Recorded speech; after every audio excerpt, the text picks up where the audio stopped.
జోగులాంబ గద్వాల్ జిల్లా కేంద్రంలో టీఆర్ఎస్ నేత కృష్ణమోహన్ రెడ్డి నిరుద్యోగుల కోసం జాబ్ మేళా పెట్టిండు. దీన్ని ఉన్నత విద్యా మండలి చైర్మన్ పాపిరెడ్డి ప్రారంభించిండు. ఇసంటి ప్రోగ్రాంలకు తాము సాయం చేస్తామన్నాడు పాపిరెడ్డి. జాబ్ మేళాలో 32 కంపెనీలు పాల్గొన్నాయి. ఈ జాబ్ మేళాలో పాల్గొంటున్న విద్యార్థులు, వారి తల్లిదండ్రులు, మీడియా మిత్రులందరికీ కూడా ధన్యవాదాలు.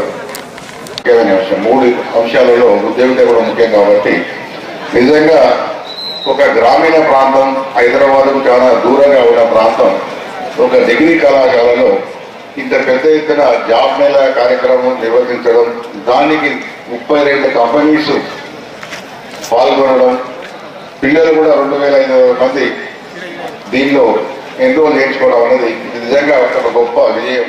ఎవరో వచ్చి ఏదో చేస్తారనే ఉద్దేశం లేకుండా మన చాదనంత సహాయం మనం ఇక్కడ ఉన్న ప్రజలకి చేయాలి అన్న ఒక మంచి ఉద్దేశంతో గతంలో కూడా ఉద్యోగ అవకాశాల కొరికి పిల్లలు సుదూర ప్రాంతాలైన హైదరాబాద్కి పోలీసు ఉద్యోగాలు కానీ వేరే ఉద్యోగాల కొరికి ట్రైనింగ్ కొరికి ఇక్కడ ట్రైనింగ్ ప్రైవేట్ కాలేజ్ కానీ అంటే ట్రైనింగ్ సెంటర్ లేకపోవడం వల్ల, ఇన్స్టిట్యూషన్స్ లేకపోవడం వల్ల పెద్ద ఎక్స్పెన్సివ్ గా మారి హైదరాబాద్కి పోయి ఈరోజు ఉన్నత విద్య కొరకు పోయే పరిస్థితి ఉండింది. ఎవరు కూడా నిరుత్సాహపడకుండా కష్టంగా అందరూ కూడా ఉద్యోగాలు వచ్చే విధంగా మా ప్రయత్నం.